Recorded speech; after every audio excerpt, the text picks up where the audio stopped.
Au commencement, le monde était plongé dans les ténèbres. Il n'y avait ni soleil ni jour. Dans la nuit éternelle, il n'y avait ni lune ni étoile. Il y avait cependant toutes sortes de bêtes et d'oiseaux. Parmi ces bêtes se trouvaient des monstres hideux, sans nom, aussi bien que des dragons, des lions, des tigres, des loups, des renards, des castors, des lapins, des écureuils, des rats, des souris, et toutes sortes de bêtes rampantes comme les lézards et les serpents. Dans ces conditions, l'humanité ne pouvait se développer, car les bêtes et les serpents détruisaient la progéniture des hommes. Toutes les créatures possédaient le pouvoir de parler et étaient douées de raison. Il y avait deux tribus de créatures, les oiseaux, ou la tribu à plumes, et les bêtes.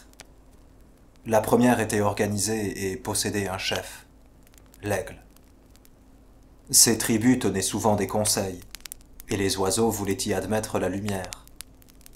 Mais les bêtes s'y refusaient obstinément. Finalement, les oiseaux firent la guerre aux bêtes. Les bêtes étaient armées de bâtons, mais l'aigle avait enseigné à sa tribu l'usage de l'arc et des flèches. Les serpents étaient si rusés qu'on ne put les tuer tous. L'un d'entre eux chercha refuge sur une falaise escarpée d'une montagne de l'Arizona. Et l'on peut voir encore maintenant son œil, changé en une pierre brillante, briller dans les rochers. Les ours, quand on les tuait, se multipliaient en d'autres ours, si bien que plus la tribu à plumes tuait d'ours, plus il y en avait. Ils ne purent pas tuer le dragon non plus, car il était recouvert de 4 couches d'écailles cornées que les flèches ne pouvaient pénétrer. L'un des monstres, le plus hideux et le plus ignoble, il n'avait pas de nom, était invulnérable aux flèches. Alors l'aigle s'envola très haut dans les airs, emportant une pierre ronde et blanche, et la laissa tomber sur la tête de ce monstre, le tuant instantanément.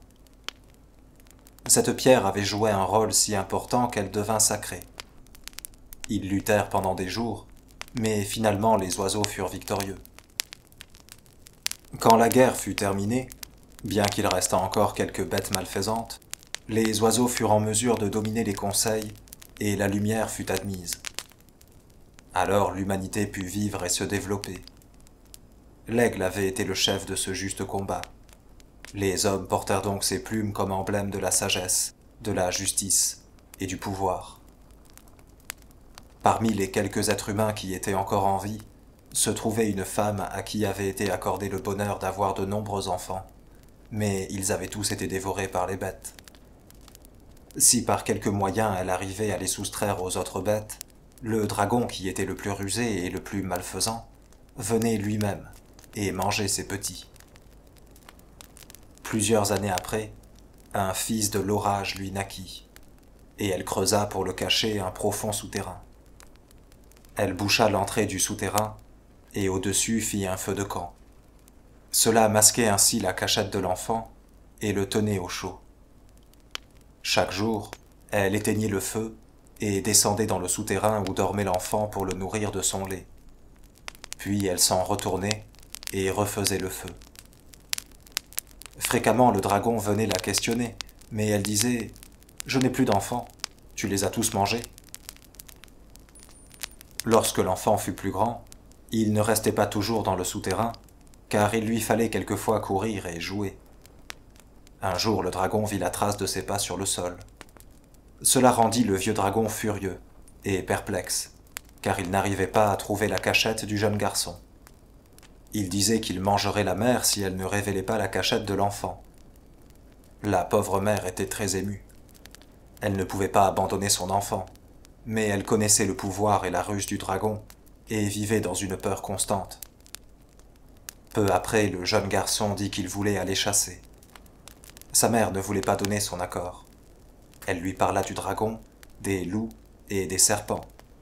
Mais il dit « Demain, j'irai ». À la demande du jeune garçon, son oncle, qui était alors le seul homme vivant, lui fit un petit arc et des flèches, et ils s'en allèrent tous deux à la chasse, le lendemain. Ils poursuivirent les daims très haut dans la montagne, et finalement le jeune garçon tua un mâle. Son oncle lui montra comment préparer le daim et cuire la viande. Ils firent cuire 2 cuisses, l'une pour le jeune garçon, l'autre pour son oncle. Lorsque la viande fut cuite, ils la placèrent sur des buissons pour qu'elle refroidisse. C'est alors que l'énorme forme du dragon se dessina. L'enfant n'éprouva pas la moindre peur, mais son oncle était tellement terrifié qu'il ne pouvait plus parler, ni bouger. Le dragon prit la part de viande du jeune garçon et s'éloigna. Il plaça la viande sur un autre buisson et s'assit à côté. Puis il dit « Voilà l'enfant que je cherchais. Garçon, tu es beau et gras, et quand j'aurai fini de manger cette venaison, je te mangerai. » Le jeune garçon répondit « Non, tu ne me mangeras pas, et tu ne mangeras pas cette viande non plus. » Il se dirigea vers l'endroit où le dragon était assis et ramena la viande à sa place. Le dragon dit « J'aime ton courage, mais tu n'es qu'un insensé. Que crois-tu pouvoir faire ?»« Eh bien, répondit le jeune garçon, je peux faire ce qu'il faut pour me protéger, comme tu pourras en juger. » Alors le dragon reprit la viande, puis le garçon la reprit à son tour. 4 fois en tout le dragon reprit la viande, et après que le jeune garçon eut repris pour la 4e fois la viande, il dit « Dragon, accepterais-tu de te battre avec moi ?» Le dragon répondit « Oui, à la manière qu'il te plaira. » Le jeune garçon dit « Je vais me placer à 100 pas de toi, et tu auras le droit de tirer 4 flèches sur moi. Mais si aucune de tes flèches ne m'a atteint, nous changerons de place, et j'aurai le droit de tirer 4 flèches sur toi. » « Bien, dit le dragon, commençons. » Alors le dragon prit son arc qui était fait d'un grand pin. Il prit 4 flèches dans son carquois, elles étaient faites de jeunes pins, et chaque flèche mesurait 6 mètres de long. Il visa bien, mais au moment où la flèche s'envolait, le jeune garçon émit un bruit particulier et bondit en l'air. Immédiatement la flèche éclata en 1000 morceaux, et on put voir le jeune garçon se tenant sur un brillant arc-en-ciel, juste au-dessus de l'endroit où le dragon avait visé. Bientôt l'arc-en-ciel disparut et le jeune garçon reprit sa place. 4 fois ce prodige se répéta, puis le garçon dit « Dragon, prends ma place, c'est à mon tour de tirer. » Le dragon dit « Très bien, ce ne sont pas tes misérables flèches qui arriveront à percer ma première couche de cornes, et n'oublie pas que j'en ai encore 3 autres en dessous. Tire donc. » Le garçon tira une première flèche qui atteignit le dragon en plein cœur, et une couche des grosses écailles de cornes tomba à terre. À la seconde flèche, une autre couche tomba, puis une autre, et le cœur du dragon fut à découvert. Alors le dragon trembla, mais il ne pouvait bouger. Avant de tirer sa 4e flèche, le jeune garçon dit « Oncle, tu es mort de peur. Tu n'as pas bougé. Viens ici ou le dragon va s'abattre sur toi. » Son oncle courut vers lui. Il décocha alors rapidement la dernière flèche qui perça le cœur du dragon.